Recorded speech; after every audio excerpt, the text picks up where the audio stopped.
have ever seen. The youth group from Israel. Michelle, Liron, Yaniv, Yevgeny, and Maya. Let them show us the real Israel. The Israel we all love. פתאום קם אדם בבוקר, הוא מרגיש כאילו עם, הוא מתחיל ללכת. אנחנו אחרי ההופעה הראשונה בשיקגו, מול 2,000 איש!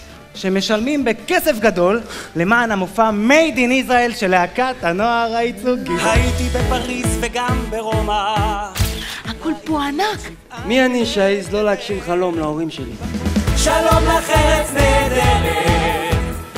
אנחנו רק מייצגים את מדינת ישראל. חמודה. מקום לנדוד לחתור יותר לחזור לאן? מזל חוזרים הביתה. מה? זהו? נגמרה הקריירה הבינלאומית? בפורסומיה. להיות יהודי בפריז זה מסוכן. סליחה? אני לא מבין למה אני צריך להסתיר את זה שאני ישראלי. For me, Israeli is... French.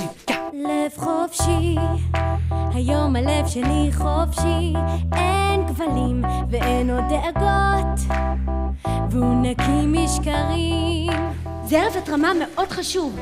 ואור גדול עולה מתוך החושך. כשסבא שלי שמע שאני מופיע כאן מול יהודים, הוא היה מאוד גאה בי. אז אני אמרתי לו, אתה תתרום לנו יותר אם תעלה לארץ ותתגייס לצבא. לא לדאוג, אני אלך. לא!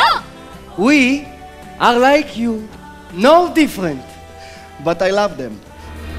ואם רק נסתכל, אם לא ניבהר, ונראה לעולם שביחד כולם, אז יחד כן ללכת